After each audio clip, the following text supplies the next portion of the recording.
Welcome back to an extra dose. We're officially at week 4, episode 4. How exciting! Today's topic, I think, is a good topic to talk about because I think that a lot of people, well, I can't think for a lot of people, but generally something that I've noticed quite often, more times than not, is a lot of people have a trouble saying no to things that they know that they should be saying no to. So today we're going to talk about the power of saying no. And how we're going to talk about the power of saying no in the context of protecting your energy, building confidence, and choosing yourself without guilt.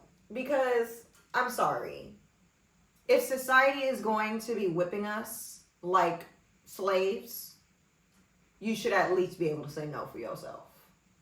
So the first point that I want to make, every no is a yes to the version that you're actually becoming and working towards. So let's put that at the forefront, okay? No is a word, if you remember, that we're taught. These are one of the first fundamental words that we end up being able to say as humans, besides mom and dad, grandma, grandpa, all the basic starter words. No is a word that should be practiced more often. I think that I want to talk to you guys about saying no in the context of standing up for yourself. I'm never scared to say no. I definitely had a phase. Let's talk about the first boundary. Yeah? Let's talk about the first boundary where you learn to say no. Most people are too scared to say no because they're scared of losing people, power, leverage, connections, resources. The list goes on and on. I'm a firm believer that you should never compromise things that are not for you. If something's not for you, you should never be hesitant when it comes to your boundaries. One thing about me, anybody that's met me, they know how strong my boundaries are. I'm very playful, I'm very fun, I'm very goofy, I love to have a good time, but the best way to say it is life became a lot more fun and a lot more logical and feasible when I stopped saying yes to things that didn't align with where I saw myself going in regards to any aspect of leveling up my life. I think that the backbone behind a person being assertive enough to say, excuse me, no, that's not for me, comes from their upbringing. If you're raised in a house, let's say you're the only daughter and you're raised in a 2-parent household, some women I've come to notice struggle with saying no when they didn't witness their mother regularly doing her own thing in the household next to or alongside the father that was independent from what he wanted to do.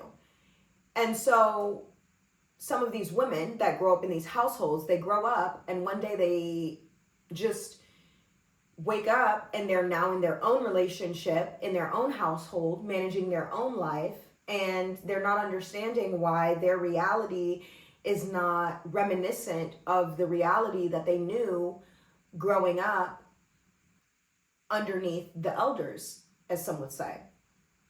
I genuinely believe that you are a product of your environment to a certain extent. After a certain point in evolution, the product of your environment versus your actual reality, there will become a fine line as to where it's now your responsibility to bridge the gap.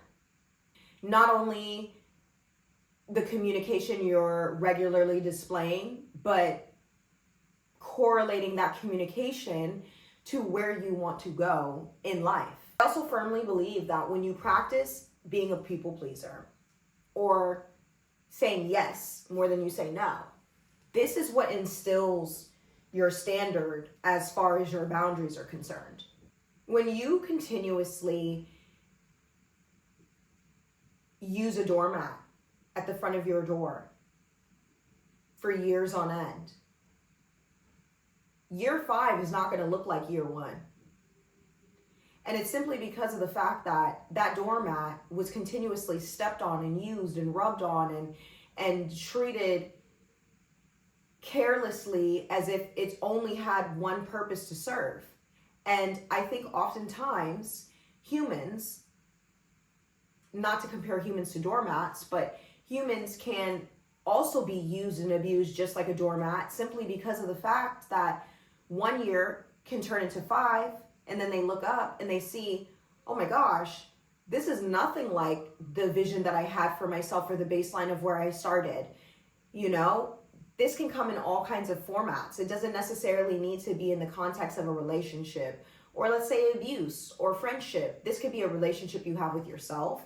This could be your boundaries when it comes to you going in the kitchen and what you eat, what you don't eat, what you do, what you don't do, who you hang out with, who you don't hang out with, what you listen to, what you don't listen to. You know, we have outlets and resources to really confine the boundaries of our reality to correlate our end goal. And I think that those end goals are a lot closer than some people might realize if they simply said no.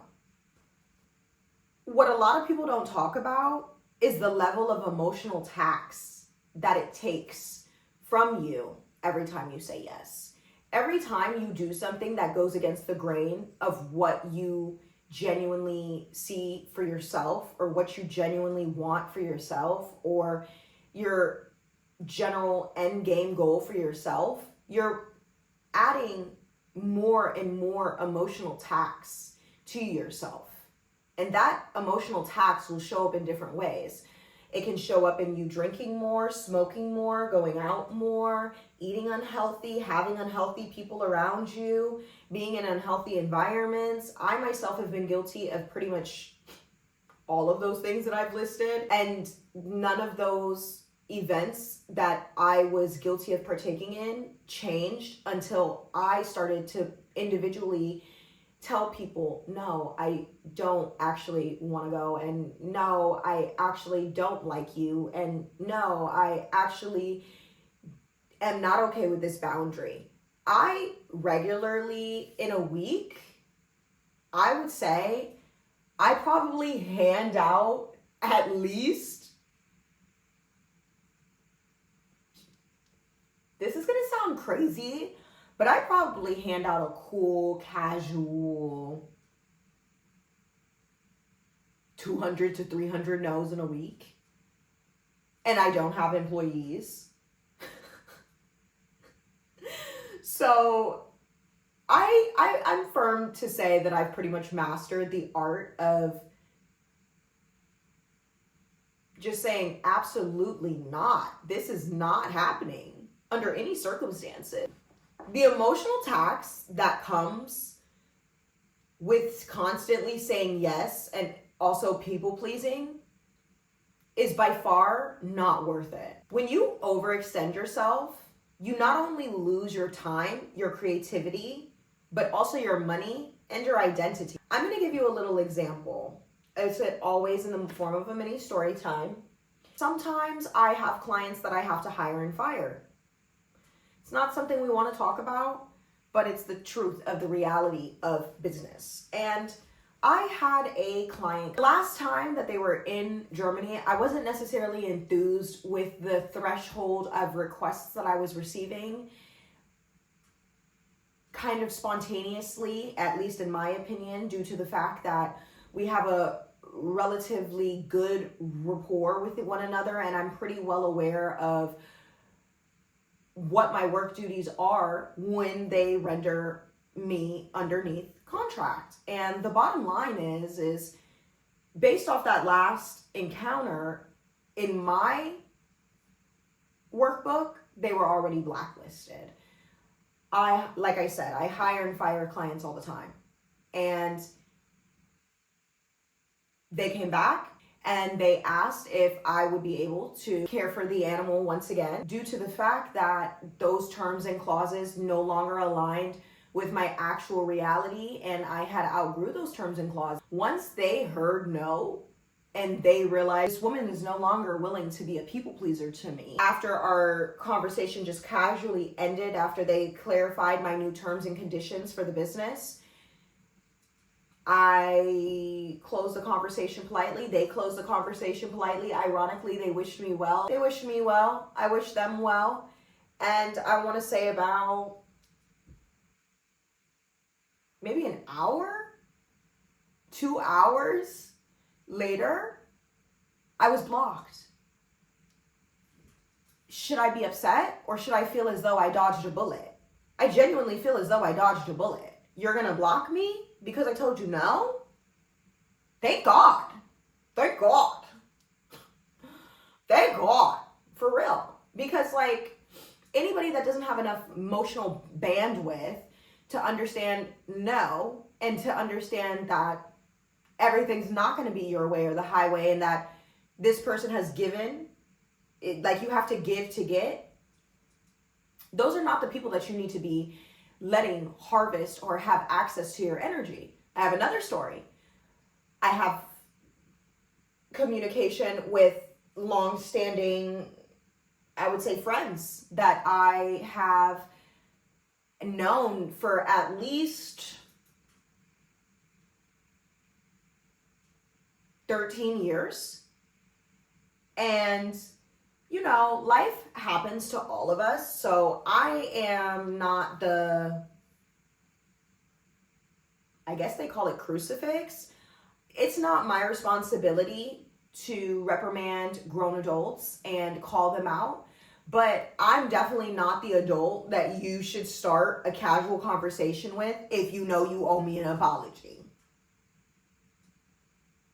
If you know you've practiced any type of weird social skills, communication skills, behavior skills, emotional skills, mental health skills of any sort, specifically towards me or engaged with me in this dynamic, do not approach me casually as if we're not both grown and we're not both accountable individuals on earth. So when this person reapproached me for casual dialogue just to catch up like normal friends do, I do tend to come off a bit abrasive at times, but I remember exactly responding to them and asking them, hey, when they said, hey, how are you? I hope you're doing well. I said, are you okay? Like, are you okay? Because you're just coming back right now and starting up as if you didn't do ... XXX in between. That's normal for you? As soon as you sometimes hold up a mirror to people, you either get the block in 2 hours or less, or in this scenario, you get the, hey, you know what? You're right. I apologize. It wasn't intentional. ...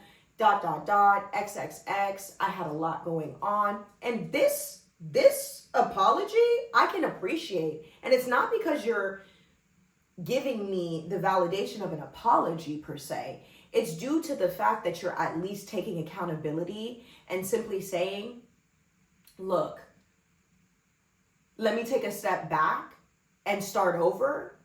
I want to come to the situation correctly and gracefully. And in order to do that, I have to address the fact that these things were happening in the background. And so because these things were happening in the background, my communication was shoddy. I could totally respect that.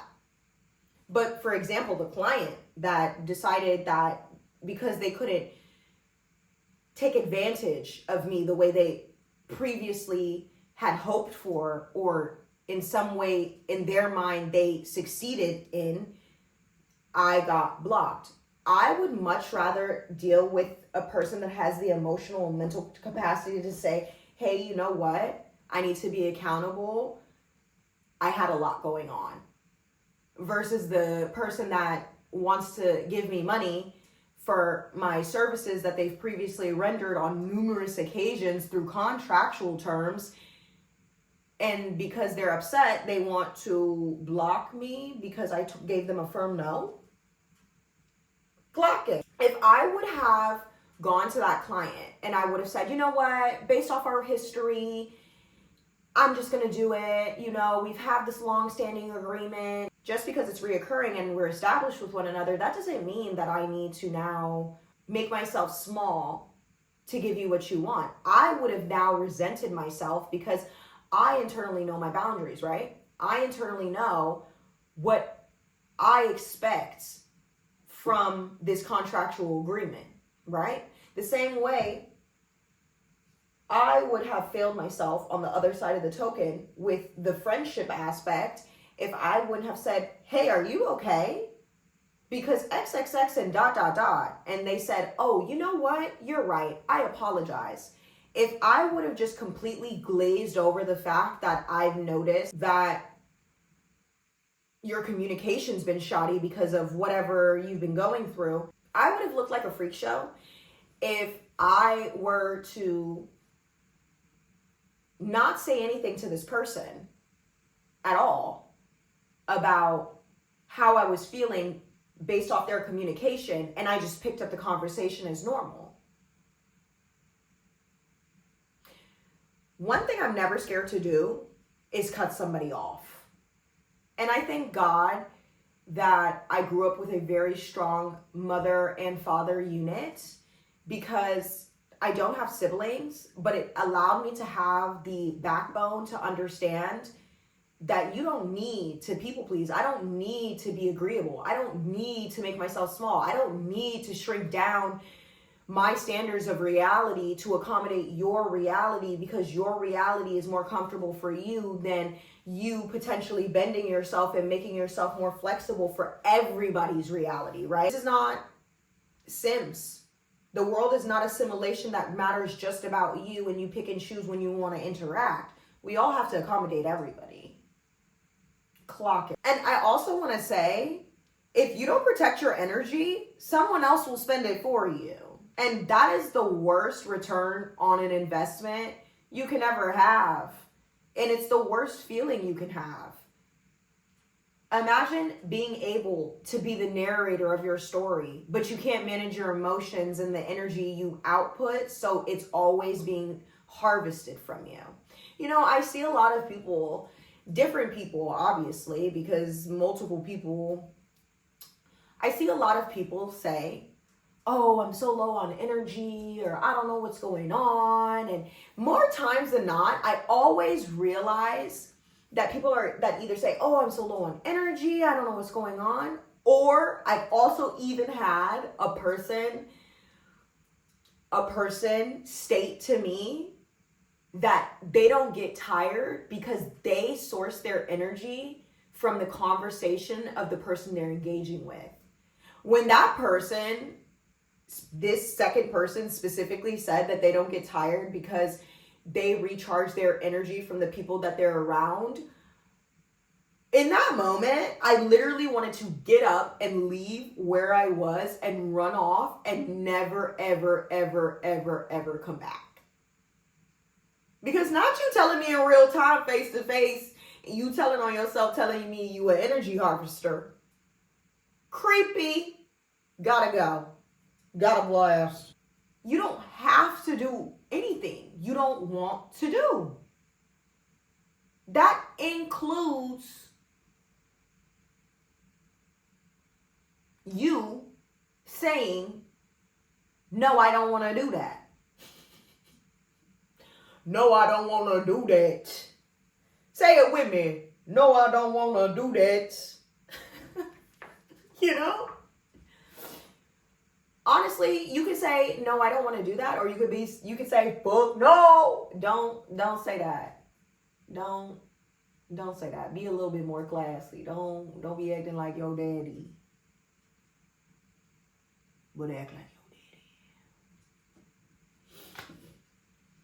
Because when you start acting like your father, then you start seeing people's true colors. People don't want to be around you when you saying no. When you got a backbone, when you got boundaries, when you put people in their place, when you say, hey, I don't know what you think you're doing, but I need you to simmer down because I see exactly what you're doing and this is not the person to practice on. And I firmly believe that if you struggle with saying no, you should practice with your parents, honestly. Clock it. In my opinion, a boundary is not rude, it's clarity. I had to practice boundaries with myself, especially on social media. And I genuinely think that I have gotten a lot better in the last year and a half. But I remember it like less than 2 years ago, my boundaries were pretty much in hell on social media. I do a better job now because I literally just stay out of the digital rabbit hole the best ways that I can. But the bottom line is life gets more enjoyable once you start setting those boundaries. Once you start upgrading everything about your life simply through taking your power back. Your no is the engine of the future, so protect it. Don't be handing that out casually. You know what I mean? Because why would you be saying yes consistently to a person that's not scared to tell you no? I love telling people no. Being selective isn't being difficult. It's just you being strategic. Every adult on earth is using strategy in every aspect of life. If you're not using strategy, I don't know. You might be a sim. You might be a sim. You're either a sim or an NPC. Oh no. Oh no. But you gotta be strategic or you're gonna get dog walked. Thank you for coming to an extra dose. Love you guys. Oh my gosh, wait, we need a quote. And it's funny that I actually found it, but I want to share it with you guys. When you say yes to others, make sure you are not saying no to yourself. Paulo Coelho. Oh, and one more. Just because someone desires you does not mean that they value you. Thank you for coming to an extra dose. I'm really excited to close today because I wanted to just politely announce that next week episode, it's going to be a little bit different. But I'm not going to say too much, but it's going to be fun. It's going to be funny and it's going to be fun. And we're going to be introducing our sponsor. And I'm really excited to introduce them because this is a long-standing relationship that I'm excited to introduce to you guys. And I think that you guys are going to love their products. So yeah, stay tuned. I'll see you guys next week. Love you so much. And thanks for coming to an extra dose. Bye.